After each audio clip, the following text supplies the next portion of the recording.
All right. All right. Shalom. Shalom. Shalom. First and foremost, we want to give all praises, honor, and glory unto Yahweh, Bahashem, Yahweh Shai, Bahashem Rachakwadash. Double honors to the apostles and elders of Great Millstone, and peace and salutations to the elect. All right. I got the elder Yatazak here. I'm the brother Aina from GMS Dallas, and we're going to be continuing the series of Judges. All right. Book of Judges. Last week we went into the tail end of the account for Samson, right? For Samson, and so these last five chapters pretty much go into the accounts that happened after Samson's life, um, and kind of between that and you got after this book, you got the book of Ruth, right, which was the uh, grandmother, if you would, of King David, right, and then you got after that uh, First and Second Samuel, which we already covered. So we pretty much, after these next couple chapters, we'll have covered the history from Israel entering into the land all the way up until basically King Solomon's rulership, because that was the beginning of First Kings. So without further ado, we're gonna go ahead and get into it. All right, Lord willing, is edifying. And again, this is Judges chapter 17. All right. This is Judges chapter 17, verse 1. It says, and there was a man out of Mount Ephraim whose name was Micah, and we'll get the name. And the common theme that you're going to see here, just like Judges chapter 1 and Judges chapter 2 talk about how Israel went a whoring after other gods. This is a very common thing that you saw. It was part of daily life.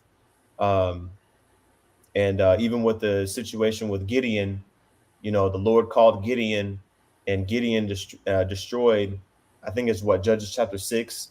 Gideon destroyed the image that was in his hometown, the idol of Baal that was in his hometown.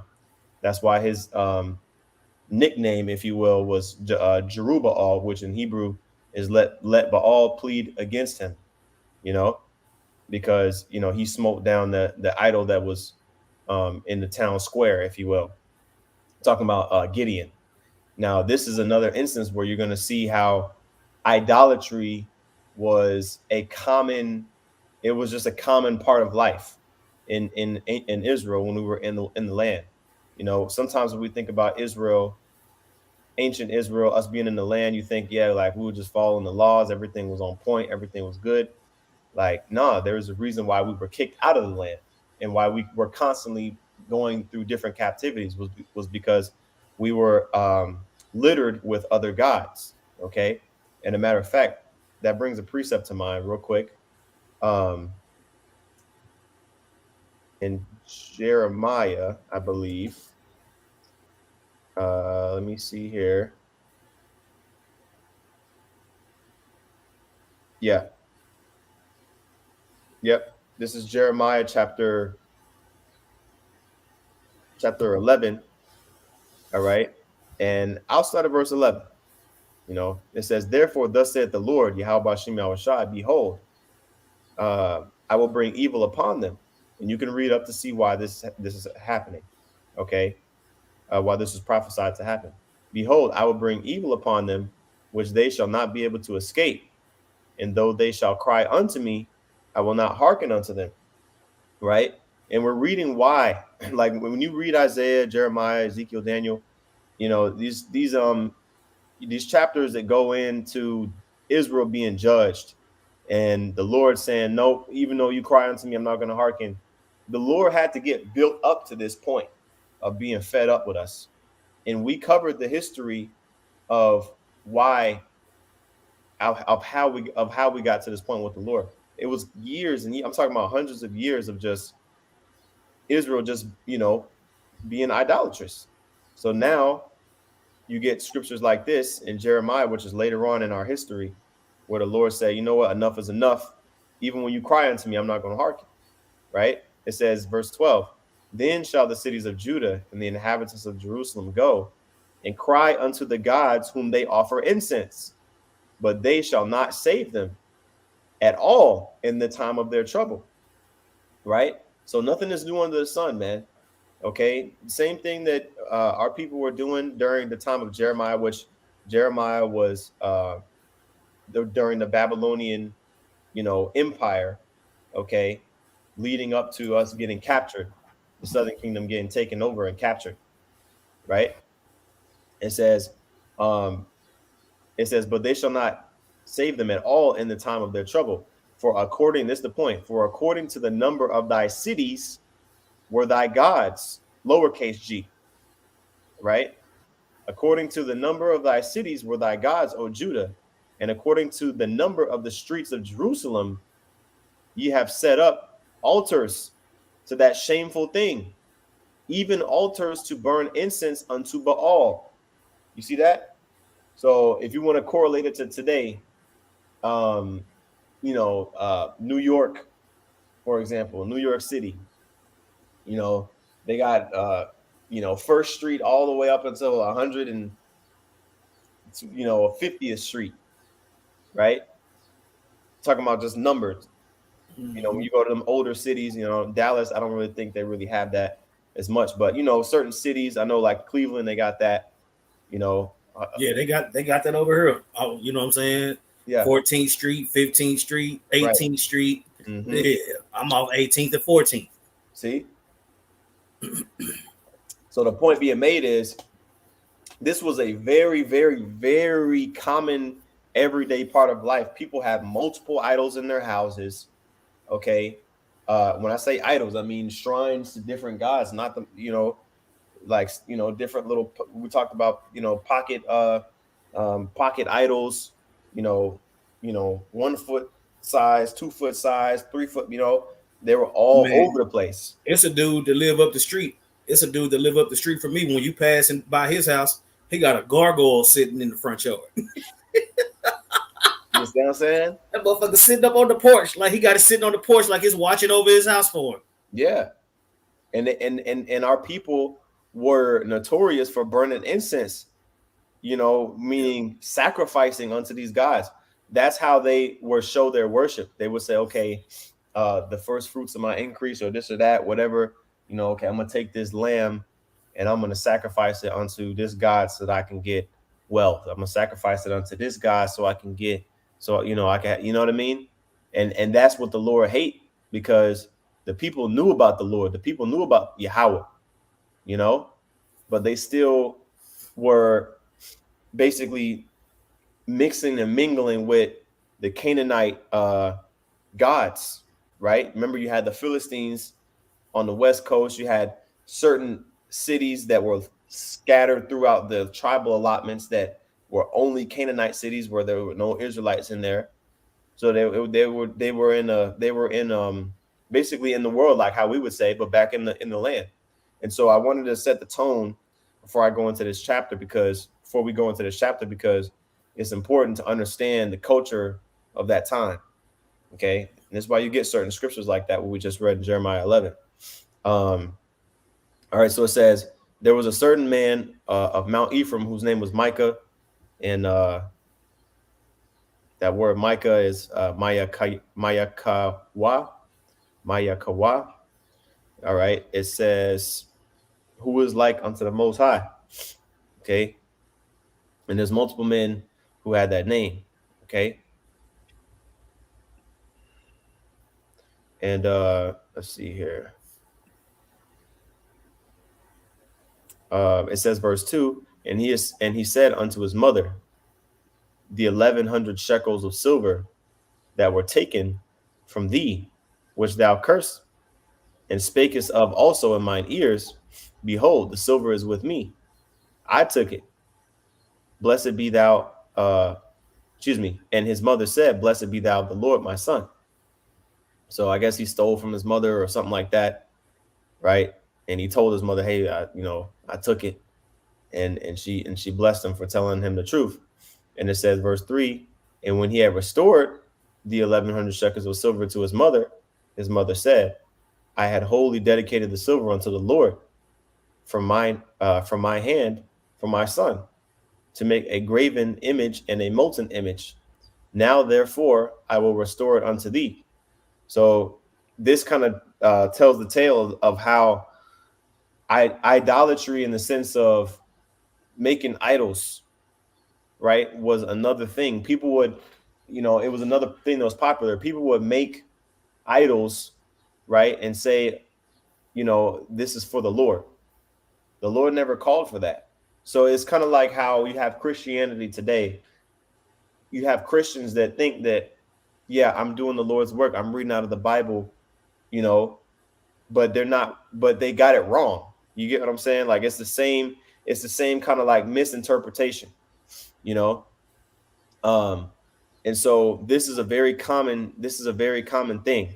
They'll call on the Lord, they know about the Lord, but they don't, but like they weren't really into the law like that. You know what I mean? Like it was still, you know, people didn't really know Yahweh Shem Shai, right? And so they would mix customs of the heathen with trying to, do good things. I'm gonna And, read this commentary real quick in the mm-hmm, bridge way. Right? It says the writer of the book has now finished his account of the activity of the judges. To this, he adds an appendix consisting of two stories, not necessarily placed in their correct chronological position in the book. It says that illustrate the disorder that existed in Israel during that period. The nation had no central government, and people in various tribes did as they pleased. And this is what you see an example of. mm-hmm, Just like you mentioned, if you correlate it to today, you got Israelites that know they're Israelites, but they worldly. mm-hmm, You right, know, you right, got it. yep. And it reminds me of this precept: not everybody that calls on me and says, Lord, Lord, enter into the kingdom, right? Let's get this real quick. Okay, Matthew 7:21. I want that red letter. It says, not everyone that saith unto me, Lord, Lord, shall enter into the kingdom of heaven, but he that doeth the will of my Father which is in heaven. You see? So it's not just about calling on the name of the Lord, as you can see here. She said, Lord, all caps, Yahweh, right? She's using the name, but the actions are all wrong. That's why in the scriptures the Lord said, 10 Commandments, thou shalt not make any graven image, right? But this is what she did and say that, I dedicated this to the Lord. I'm gonna use this silver to make a graven image. You see? So it says, verse 4, yet he restored the money unto his mother, and his mother took 200 shekels of silver and gave them to the founder, who made thereof a graven image and a molten image. Just like how you got back during when Moses was at the tabernacle. Moses was up there, excuse me, not the tabernacle, and he was receiving the commandments from the Lord for the 40 days, and in the top of Mount Sinai. And Israel said, well, Moses takes too long in coming. He must be dead. The Lord must put him to death. Hey, Aaron, make us a golden image. Make us a molten image. Here, take these earrings, smelt them all together and make us a golden image so we can have something to worship. Because that's how Israel took on the customs of the other nations. They wanted to see a physical representation of the spiritual, you see? And that's the thing. The Most High doesn't have a physical image that he wanted us to erect. You see, the only thing that we had was the Ark of the Covenant. If you know what I mean, that's it. So these customs came from the heathen, right? And says they made thereof a graven image and a molten image, and they were in the house of Micah, right? And the man Micah had a house of gods. You see that? He said, you see, why did he have a house of gods? Because again, this was a common practice. You know, it was like kind of a way. It's like damn. I'm first thing to come to mind, kind of like a Jesus piece. Like how niggas wear they wear the gold chain, but it's like an idol of Jesus. Of Jesus. I've seen another chain somebody had, a Jake had, and it was Semiramis, Virgin Mary pendant on a neck. Man. You know what I'm saying? It's like I'm trying to make the connections from back then to today. You know what I'm saying? I'm trying to put the pieces of the puzzle so that way it clicks. Like, oh damn, those are idols. You know what I mean? People got tattoos of Jesus on their arm, tattoos of the Virgin Mary on their or they sell that's their wallpaper. They got pictures of it in their house. It's the same thing. Candles and shit.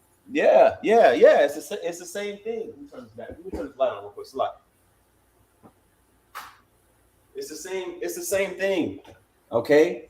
So this man, he had some substance, and he made idols out of those precious metals, right? He had a whole house full of them. So he had some substance, right? It says, and he made an ephod, right? What's an ephod? The ephod, the original ephod that the priest had the 12 stones on there. They were all what? Precious stones. Let's look it up. The ephod. Picture of one. Okay. I want to see a picture of an ephod. All right. Of course, there's no pictures where I want them. Here's one. But the real ephods was made out of gold, though. You know what I'm saying? Like they were set in gold, I should say. Okay, here's a good one. Here's a good picture right here. Damn, I can't get the internet to work today, I guess. Where was that one? Oh, I ain't gonna give up that easy. This one right here. I'm gonna just zoom in right here. So you got the breastplate with the 12 stones. Okay. Ephod, right? So he had various different things, right, that mimicked the priests. Okay. Various different things that mimic the priests. When you go back here, okay, it says in Wikipedia, ephod was a type of apron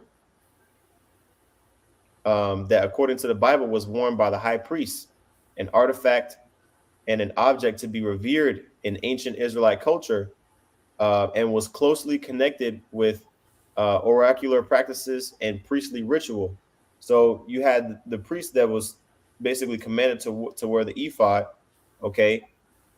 But this man, he was a Ephraimite, which the priests were Levites, right?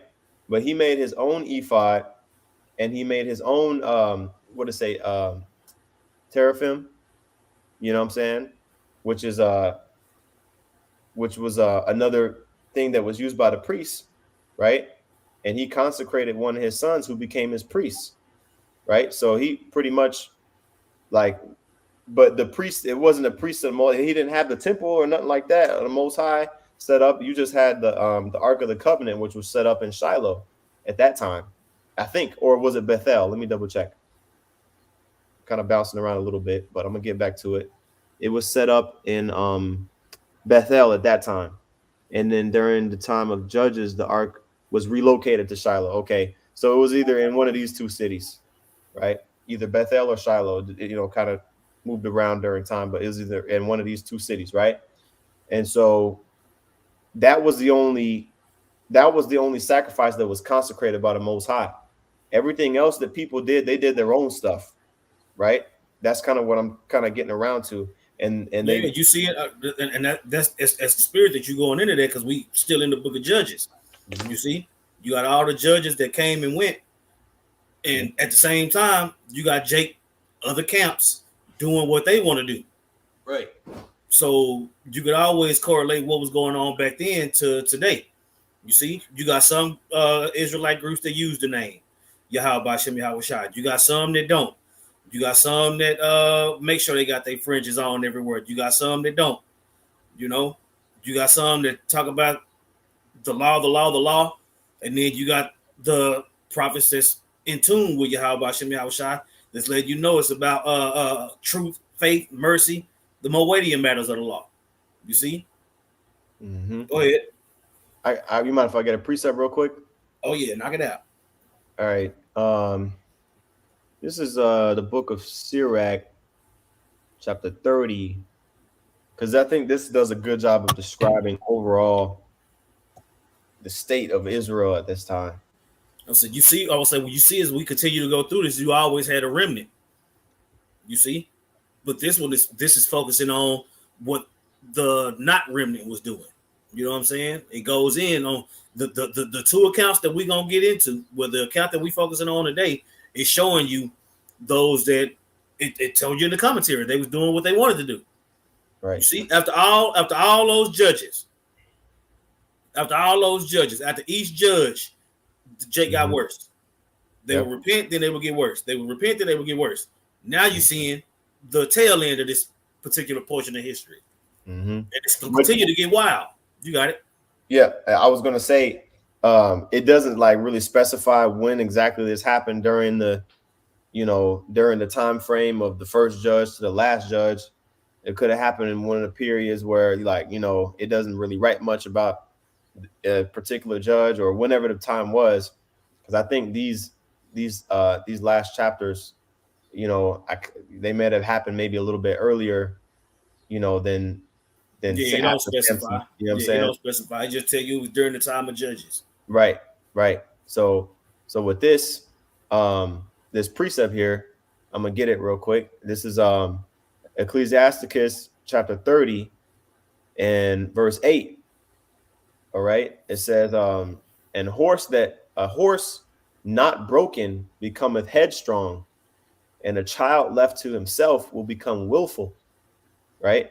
And basically, this is kind of the state that Israel was in. Like, we kind of became like wild, A wild wild olive branch. olive branches. Yeah.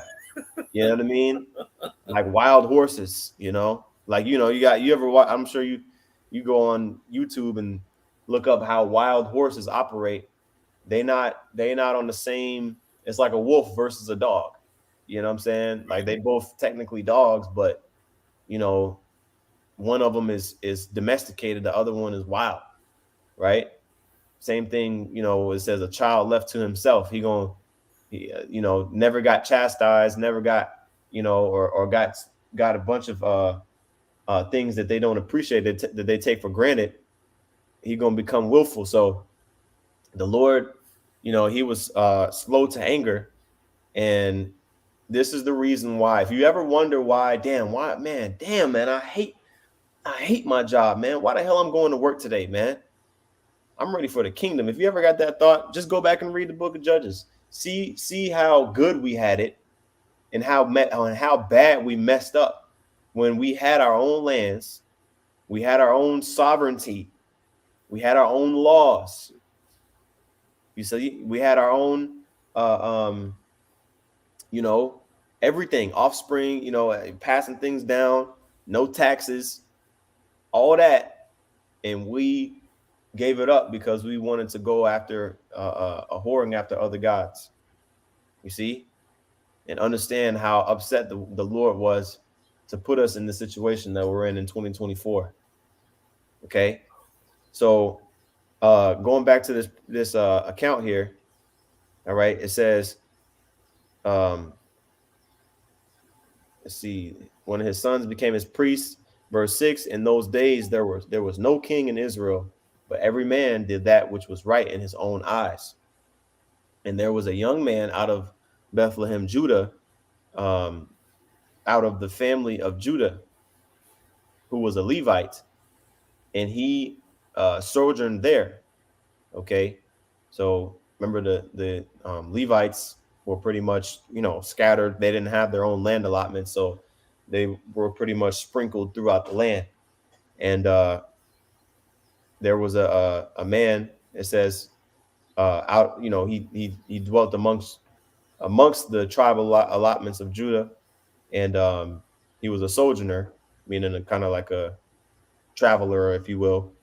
Um, Verse 8, it says, and the man departed out of that city from Bethlehem, Judah, to sojourn where he could find a place. And he came to Mount Ephraim, to the house of Micah, as he journeyed. Okay.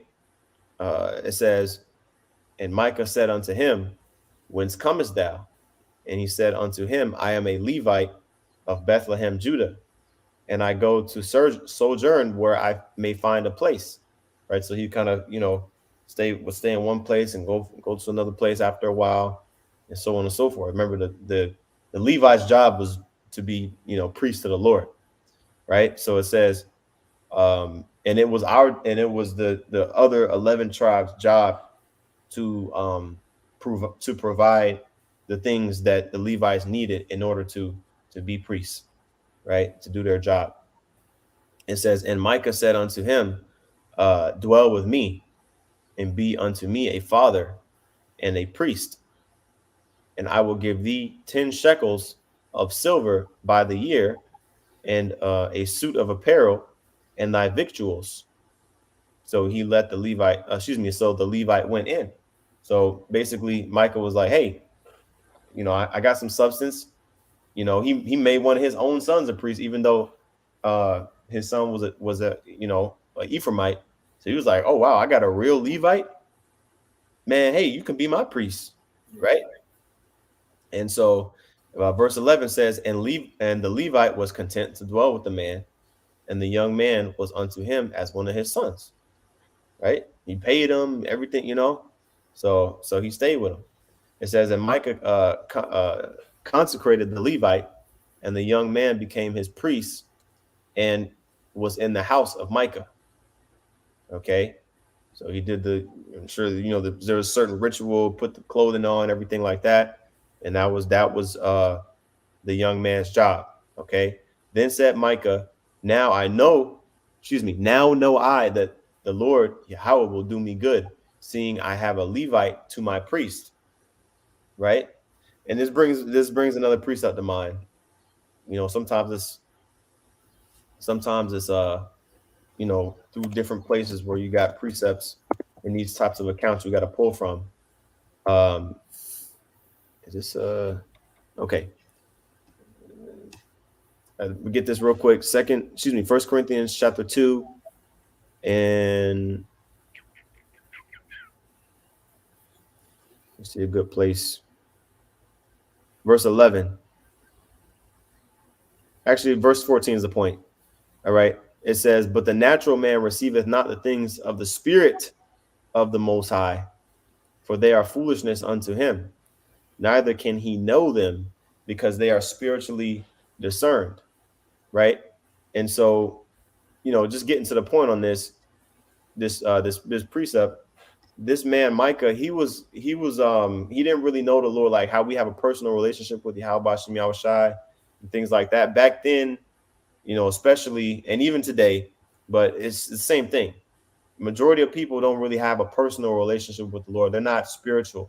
They kind of bank on like rituals and, okay, I got a raise this year. The Lord must be doing, he must be working.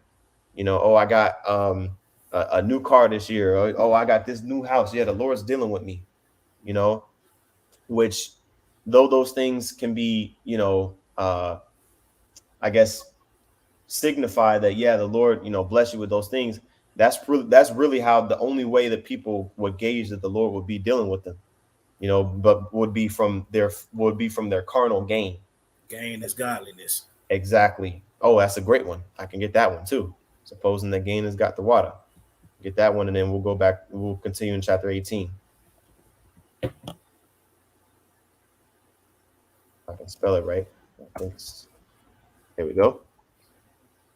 First Timothy chapter 6. All right. And verse 5. All right. It says, perverse disputings of men of corrupt minds and destitute of the truth, supposing that gain is godliness, from such withdraw thyself. Yep, you see that all the time nowadays. It's proof that you were seeing it back then. Here's the proof that you were seeing it back then, and you can go to YouTube and see it happening now. Yeah. Con, the water. Right. It says, but godliness with contentment is great gain, which contentment is what? Basically knowing that what you have at that current moment is sufficient. All right. You got to be satisfied, be in a state of happiness with, what your current situation is. Yep. With food and raiment, be there with content. See? So beautiful, right? So point was made on that. We'll jump to chapter 18. Let's see where we're at on time. 30 minutes are really in good pace. See how many verses? 31 verses. All right, this is Judges 18 and 1. All right, now I said this here is a continuation of the same account. That the Danites seek territory. Now, hope I didn't delete. I think I might. Okay, here we go. It's a good one right here. So this is where Dan was at. This is where Dan was at. They didn't really have a whole lot of land allotments, and there was a time period where basically when they first entered into the land, they didn't really have anything. So they kind of sought out land for themselves. So this is you can see here, neighboring to Ephraim, right? So, but there was Danites that were like, okay, well, where we gonna carve out our piece of land from? And that was basically in this part that you see here, but there was a process to that. So we're going to get that real quick. The account here, Judges 18 and 1. In those days, there was no king in Israel. And in those days, the tribe of the Danites sought them an inheritance to dwell in. For unto that day, all their inheritance had not fallen unto them among the tribes of Israel. You see? So this map that you see in here, excuse me, um, this is a good one too. But this map that you see here shows the how Dan got this this portion of land, because up until this account that we're reading, the Lord had called out this part goes to Asher, Naphtali gets this part. You know what I'm saying? They would agree amongst themselves, but the Lord would also uh, he would also signify which tribes get certain areas, but Dan was not mentioned, as far as what land allotments they would get. So they went out to seek their own land.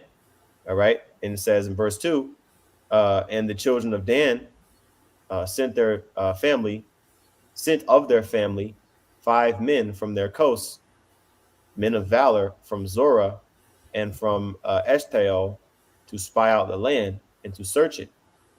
Okay. Let's see here. And they said unto them, go search the land. Who, when they came to Mount Ephraim, to the house of Micah, they lodged there. Okay. And when they were by the house of Micah, they knew the voice. They knew the voice of the young man, the Levite, and they turned in thither. So basically, he called out to them and said, "Hey, y'all good?" And they came in. Right. It was what said 5 men, so it wasn't a big group of men, right? And it says, and they turned in thither, and said unto him, who brought you here, basically, right? Who brought you here? Who brought thee hither? And what makest thou in this place? And what hast thou here? So they were asking, hey, like, what you doing here? Like, you a Levite, or what's going on? What's the deal? And he said unto them, thus and thus dealeth Micah with me, and he hath hired me, and I am his priest. And they asked him counsel, and they said unto him, ask counsel, we pray thee, of the Most High, that we may know whether our way which we go shall be prosperous. Right? Because they were sent to spy out the land. Those 5 men were asking, hey, look, it was custom, ask when you ran into a Levite, you knew you was dealing with a priest back then. So they're like, oh shit, okay, the Lord's favored us today. So sir, can you ask of the Lord can you ask the Lord, if our journey is going to be prosperous or not, right? And the priest said unto them, Go in peace. Before the Lord is your way, wherein you go. Okay, basically saying, yeah, you good. You know what I'm saying? The Lord's with you guys, right? Verse 7. Then the five men departed and came to Laish and saw the people that were therein, how they dwelt careless after the manner of the Zidonians, quiet and secure. Now, I want to pause real quick. I want to see what this says here. Okay, this is great. I'm going to read this paragraph real quick in the Bridgeway Bible commentary. It says, people of the tribe of Dan had never won complete control over their tribal inheritance on the Philistine coast. Squeezed between Israel's two most powerful tribes, Judah and Ephraim, they pushed back from the coast by the Philistines and the Amorites.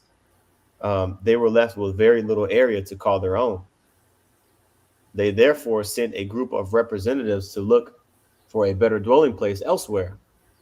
The men's journey took them through Ephraim, and they stayed overnight with Micah. They asked Micah's guidance concerning their mission and were encouraged by his favorable reply. It says, moving on, the Danite spies eventually arrived at Laish in the far north of Palestine, where they found a suitable area, fertile and well watered.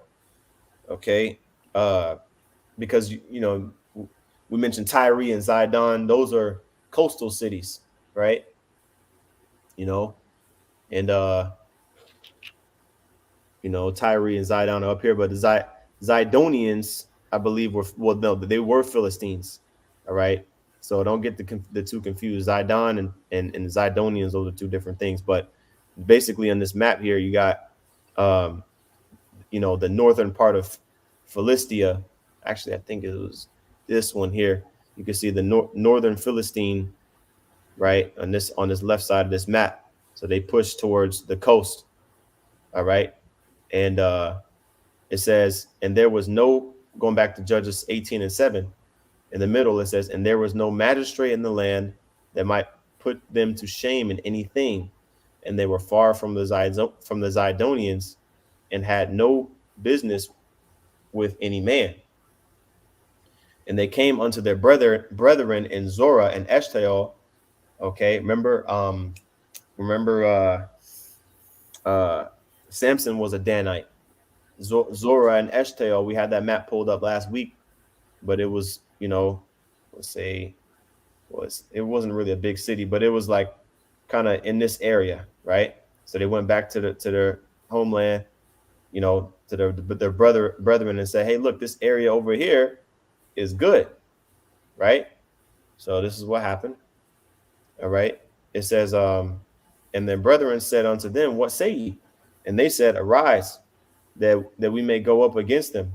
For we have not, for we have seen the land, and behold, it is very good.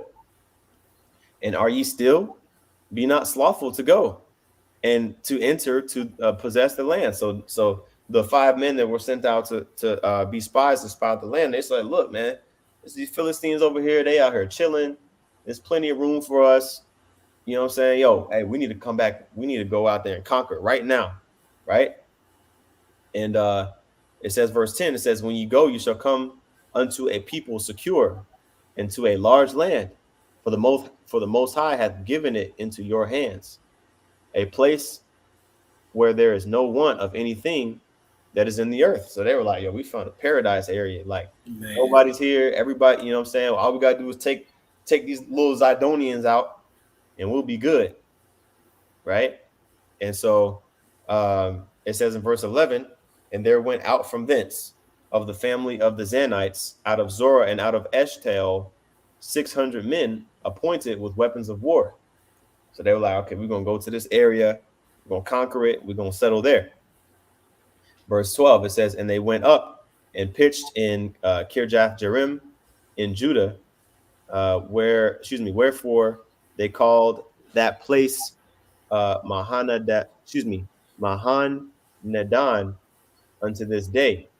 Behold, it is behind Kirjath Jearim, which Let's just go ahead and look up the name of that city or that name there. Uh, Strong's H 4265. Machana Dan. Machana Dan. Camp of Dan. Campsite of Dan. Okay. So that's where they camped out before they went to take out the take that land that was right there. It says, and they passed thence unto Mount Ephraim and came unto the house of Micah. So on the way to that area where they were going to take over, they came past that same route and came past the house of Micah, right? Who was an Ephraimite. And it says, then answered the 5 men that went to spy out the country of Laish, right? Which I think that was on this map, if I'm not mistaken. Oh, that's Joppa. Okay, take that back. All right. So it says, um, and they said unto their brethren, Do ye know that there is in these houses an ephod and teraphim and a graven image and a molten image? Now therefore consider what ye have to do. Right. So the 5 men that were sent to spread out to spy out that land, they were like, hey, by the way, we stopped by in this house. There's a priest in that house. You know what I'm saying? And there's ephod, for a priest. And, I know we going out to war. I mean, we're going out to war. You know what I'm saying? We might as well check and see like what's going on with the priest in this house. He got the teraphim, the ephod. He can inquire of the Most High. We inquired of the Most High of him, and they got graven images in there, molten images. We should stop by this house real quick, right? And so that band of 600 men said, all right, cool, right? So verse 15, and they turned thitherward and came to the house of the young man, the Levite, even unto the house of Micah, and saluted him, right? And the 600 men appointed with their weapons of war were with the children of Dan, stood by the entering of the gate. So imagine, you let five wayfaring men come in one day, and then he come back a couple days later with 600 men ready to go to war. You know what I'm saying? Like whatever they request, you're not going to be able to defend, right? But it says, and the 5 men that went out to spy the land went up and came in thither and took the graven images and the ephod and the teraphim and the molten image. And the priest stood in the entering of the gate with the 600 men that were appointed with weapons of war. So the priest, the 5 men that was there, they went in and they took this, took that, took what they needed, right? And the young man, the priest, he just stood there, right? Well, I mean, what can he do, right? It says, and these went into Micah's house and fetched the carved image, the ephod, and the teraphim, and the molten image. Then said the priest unto them, what do ye? He was like, the priest was like, hey, what y'all doing? Y'all just cleaning out my master's house. Like, what's going on? Right? And they said unto him, hold thy peace, lay thine hand upon thy mouth, and go with us, and be to us a father and a priest. So they were like, shit, man, look, bro, relax. We taking over we taking over the boat. You know what I'm saying? We taking this for us. We about to go settle in this land. We about to go slay some Zidonians real quick. You should come with us, right? They said, it is better for thee to be a priest unto the house of, excuse me, is it better for thee to be a priest unto the house of one man, or that thou should be a priest unto a tribe and a family in Israel, right? They were like, man, shit, you priest in this house. That's cool, but yo, hey, we need you. You called for bigger and better things, man. You should be our priest, be the priest of this whole, group of, and that's really, really what the Levites was for, like, was there for. Like, that was naturally, they were there for, being priests to different groups and towns. Like, there was supposed to be, a Levite priest in every settling, you know what I mean? Israelite settlement, right? At least there's multiple ones, but at least one, right? So you know, the young man, the priest, he was like, shoot, that's what I'm here for. I am a priest. You're right. Let me go with y'all. Right. So it says, and the priest's heart was glad, and he took the ephod and the teraphim and the graven image, and he went in the midst of the people. So he was all right, cool. I'm with you guys now. Um, Con. right. Right. You see, he got drafted. Right. Big con. So it says, so they turned and departed and put the little ones and the cattle in the carriage before them, and they were a good way. And when they were a good way from the house of Micah, the men that were in the houses near to Micah's house were gathered together and overtook the children of Dan. So, talking about the Micah's neighbors, they were like, "Yo, bro, hold on, pause, bro, what you doing? You know what I'm saying? What are y'all doing?" Right? It says, and they cried unto the children of Dan, and they turned their faces and said unto Micah, what aileth thee that thou comest with such a company? Right? So they were like, man, what's these 600 men doing with you, bro? Like, what are you doing, bro? You taking everything out of Micah's house? What's going on?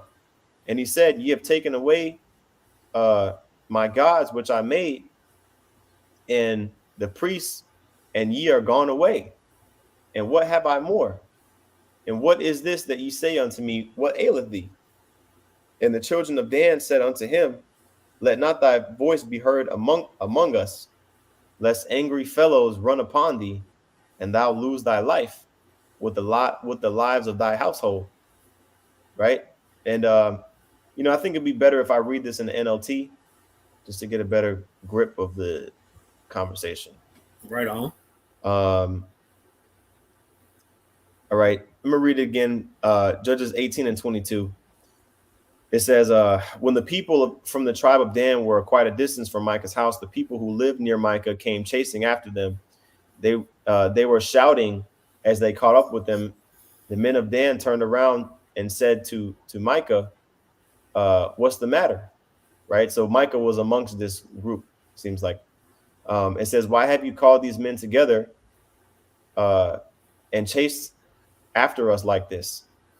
All right. It says, why do you mean, what's the matter? Micah replied, you've taken away all the gods that I have made and my priest, and I have nothing left. So yeah, Micah called his neighbors, and they all, what I'm saying, was trying to catch up to him and get their stuff back. Right. And the men of verse 25, and the men of Dan said, watch what ye say. There are some short-tempered men around here who might get angry and kill you and your family. So the men of Dan continued on their way. So basically, you know what I'm saying, Micah couldn't do shit. You know what I'm saying, right? It says when Micah saw that there were too many of them for him to attack, he turned around and went home. So the Lord cleaned out all them idols that he had in his house. You know what I'm saying? And oh man, that reminds me of that parable that Yahushua talked about, that man. It said he gonna build up his storehouses. You know what I'm saying? Oh yeah, that food. Yeah, Yeah, your sword is required, Jack.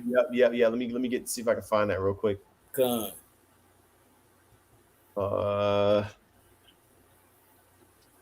Yep, this is at Luke 12. That's it.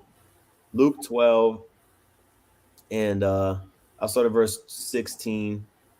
It says, and he spake a parable unto them, saying, the ground of a certain rich man brought forth plentifully. Because you ain't gonna just be able to just run into that amount of gold to where you just making idols because you got so much silver and gold. He had substance, right? It says, and he thought within himself, saying, what shall I do? Because I have no room to bestow my fruits. And he said, this will I do. I will pull down my barns and build greater, and I will bestow all my fruits and all my goods. And I will say to my soul, soul, thou hast much goods laid up for many years. Take ease, eat, drink, and be merry. Right? And this is the mindset of somebody that has much, and they don't think about why the Lord gave them all that. So they just do. That's how Michael was. Michael was like, you know what I'm saying? He figured gain was godliness. Mm-hmm. You know, I got a priest. The Lord sent me a priest. You know what I'm saying? Mm-hmm. I got a priest. I got this. I got that. And then It was all taken away just like that. Mm-hmm. That's right. It says, verse 20, and here's the point, verse 20 and 21. But the Most High said unto him, Thou fool, this night thy soul shall be required of thee. Then whose shall these things be which thou hast provided? You see, because it's gonna go somewhere. When you die, okay, if you own a house, see, you know, we got apartments and shit, we don't own this. If most people, if they the next day, if they just don't wake up the next day, they might have a couple of things, but really, if you got a car note, that's going back to the bank. That's not yours, that's the bank's. If you're in an apartment, you can't pass an apartment down. That don't belong to you. You might get some clothes or some shit. That's about it. You know, but back in the day, like I'll say it like this: you have a certain type of wealth when you actually have something to pass down. When you actually pass on, right? And so this man, he had a lot of substance. He had goods, land, this and that, right? But That's how these other Israelite groups are. They always want to tell you how much money they got and that the Lord dealing with them. But at the end of the day, they spiritually broke. You know what I'm saying? Say store up your treasure. See all these, I would say, IUIC, Sakari, all these bag chasing Israelite groups. When that time comes, what you gonna do? You right, see, you know what? Since our congregation is getting so much bigger, we got to do this. We're gonna do that. You never heard him say, "Lord willing." I've never heard Bishop Nathaniel say, "Lord willing." I've never heard Alazar, Bon Lawyer, say, "Lord willing." Not like I listen to them enough to hear it, but from the little time that I do listen to them, I never heard them say that. It's all about what they got going. You see, they not selling T-shirts for the they selling T-shirts to fill their own belly. They selling hats and fringes and garments and all these things to fill their own belly. You see, but when it comes to the doctrine, when it comes to understanding, when it comes to feeding the flock of Yahweh Bashem Yahweh Shah, they come up shorter than a midget underwater. Okay. You got it. Yep. That's why Yahweh Shah said, matter of fact, I'll get it. Whenever you try to put something under a napkin and you don't After that, get James. We're talking about James Lord's 5. will. We should do this or that. Oh, okay, I got you. Yeah. This is Luke chapter 8 and verse 18. Okay, it says, Take heed, therefore, how ye hear. For whomsoever hath, to him shall be given. And whosoever hath not, from him shall be taken, even that which he seemeth to have. Talking about your works, talking about the spirit of the Lord, talking about your faith, right? If you have a little bit of faith, you're going to produce some works, right? And you're going to be profitable in the work of the Lord, right? And then the Lord's going to give you more responsibility. He's going to get, more things to do, right? And whosoever hath not, whoever is not grateful for that which the Lord gave you, the spirit that the Lord gave you, the faith that the Lord gave you, it says, from him shall be taken even that which he seemeth to have. So he'll take it away quick, right? Even that which he seemeth to have, meaning, you thought you was eating, you thought you had this and that, you thought you was on the level and had the level of understanding, which really you just got a crumb of what's all available. You know what I mean? You learned enough. You learned enough to teach a little bit, and then it just got out of hand from there. You see that the truth, which is glorious, which brought you in, you learned just enough to destroy yourself. Man, come on. Yep. Yeah, you did eat the whole roll. You took the part that you liked. You started to teach it. And you was like, "Oh shit, niggas are giving me money." And it's been a shit show ever since. Come on. That's right. I think it's James 3. Let me see here. James 4. James 4. Okay. Around 14, 15. Yep, that's right. This is James chapter 4, verse 13. It says, "Go to now, either say today or tomorrow will we go into such a city and We got continue." these t-shirts. We got these hats. We got these garments. Get your Passover tickets now. Yeah, we're gonna build a city. You know what I'm saying? And with the money that they earn, they think that that's God dealing with them. The Lord is dealing with them because they had enough people come to the Passover to where they can fill their own belly. Yep. Yep. Yeah, nigga sold so many garments, he popped up on a horse on their ass. Yep. You got to get your Passover garment. You know what I'm saying? What's that? ISUPK? What is it? What $200 per family and all this old shit, and anybody can come. Yeah, any nigga in the world can come. You know what I'm saying? But those treasures that treasure ain't being stored up in heaven. You know what I'm saying? They making it rain wherever they at. Yeah. How you gonna say you gonna build a school in the name of the Lord without saying Lord willing? Right. Like, let that sink in.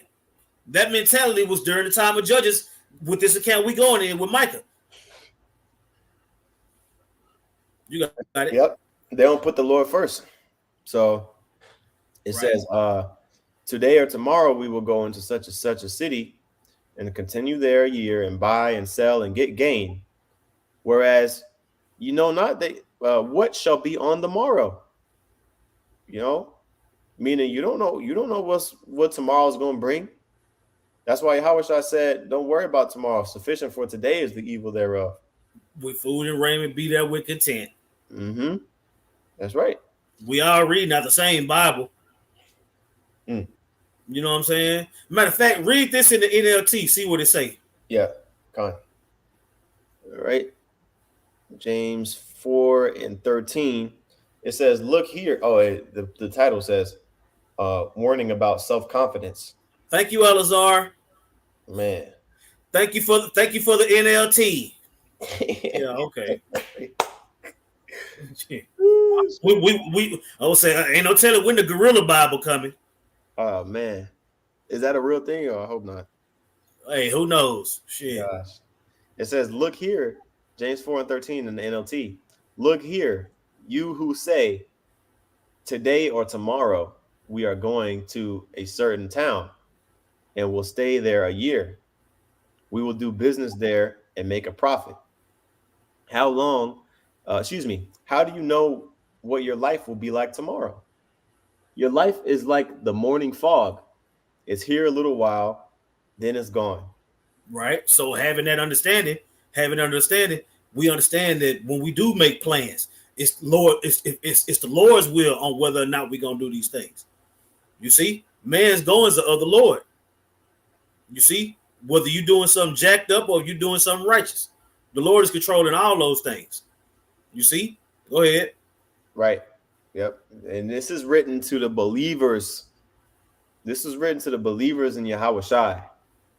So, like how we have now, the admonishments and stuff like that, we're talking about Sakari now.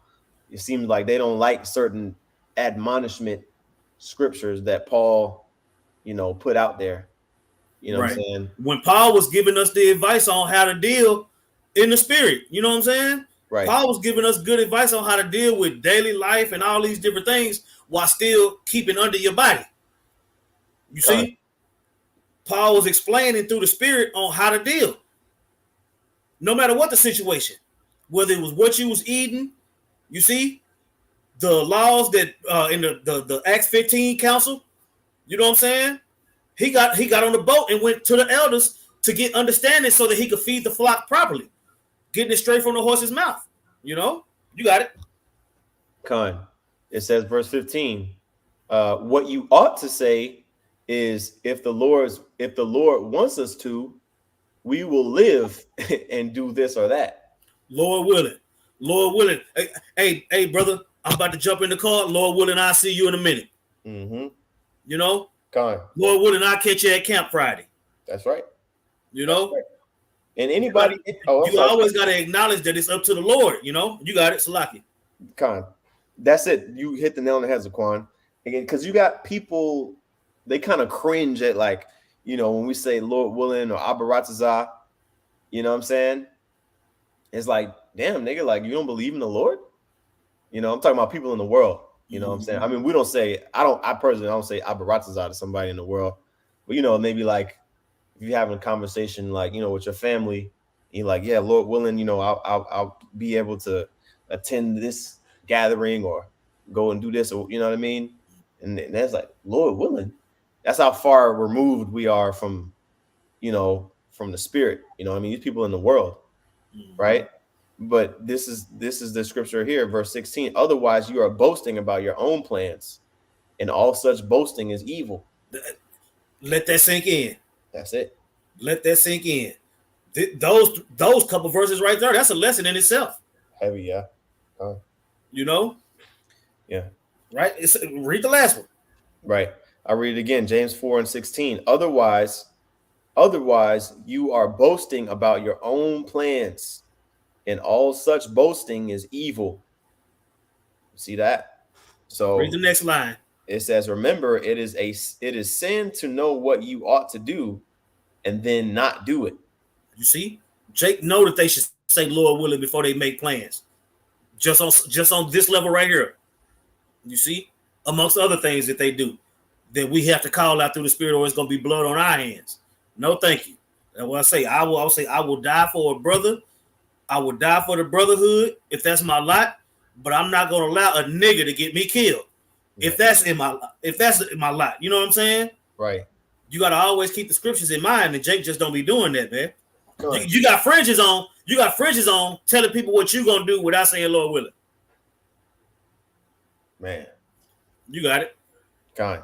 All right, so we're pretty much towards the end of this Judges 18. I'm gonna switch back to the King James. Actually, you know what? I'll finish out in NLT since we already reading it.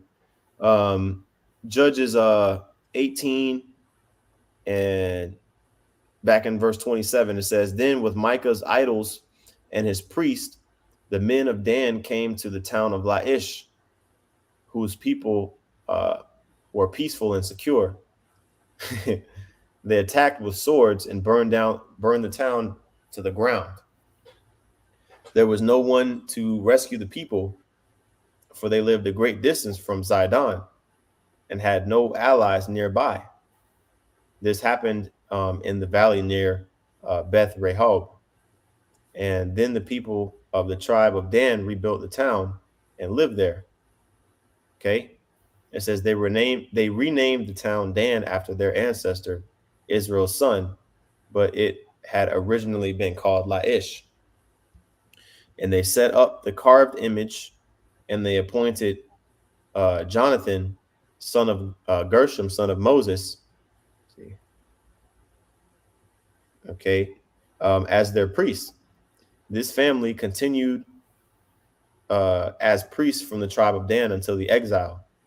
So, I mean, the exile, I wonder what this refers to, because that would mean that it was written a lot later.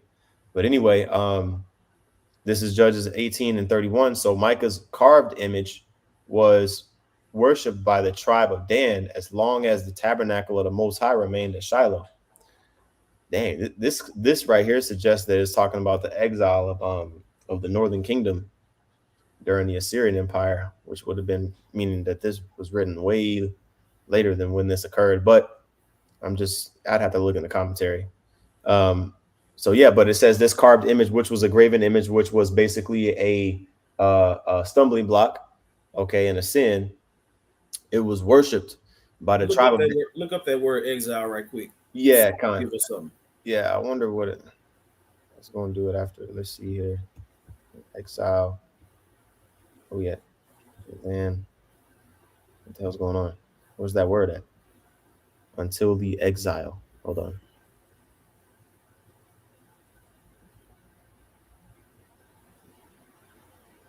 Until the day of the okay. I guess it says until the day of the captivity of the land. In here it says exile. Maybe that was Oh, this is an NLT. I'm sorry. I forget I'm reading the NLT. Oh In the King yeah, James version, it says until the day of the captivity of the land. So obviously those are two different words. yeah, I mean, I okay, don't think we get much from that, but I would assume that's again I'd have to go back and look, but that kind of infers that that could be going into, I mean, the captivity of the land. Like I don't know, we'll see. I mean, I don't know. It may could be going into the Assyrian Empire. We'll see. We'll go and link to it later, um, but it says so. Micah's carved image was worshipped by the tribe of Dan as long as the tabernacle of the Most High remained in Shiloh, which, according to this here, yeah, Shiloh. So the tabernacle of the Most High remained in Shiloh up until Samuel's ministry. Samuel's ministry. It says just prior to Samuel's ministry. Read this, zoom in here. Just prior to Samuel's ministry, the ark is carried into the battle near Aphek. When you read Samuel, First Samuel, what, chapter 2, you know what I'm saying? When the Ark of the Covenant was lost to the Philistines, it was taken from Shiloh into Aphek. Um, so yeah, so it's pretty evident that this chapter was written, you know, a decent time after it actually occurred. But that was the end of this chapter, chapter 18. And let's see, we're going for over an hour. yeah. So Because in the beginning of that commentary, it mentioned that these couple of accounts, it wasn't chronologically placed. So mm, yeah, you can do some digging. Yeah, you can do some digging on your own. Well, all of us can do some digging on our own to yeah, figure out, you know what I'm saying, what that is. We're not mm, gonna wing it. We're yeah, not gonna wing it. We just go, hey, we can all look it up. You know what I'm saying? mm, That's something we can learn as a group. right. Well, I mean, let me switch back to the King James, because you got the what's the names right here. I wanted to get one more other thing, but this right here shows the commentary. I like going into the David Guzik one. Sometimes he be on the good stuff. Let's see where into the mountains of Ephraim. Hold on, verse 30. Okay, uh, until the day of the captivity of the land. Or image beginning. Okay,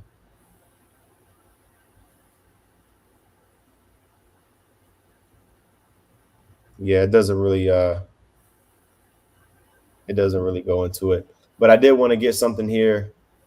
Out of this commentary here, Bridgeway Bible commentary. It says,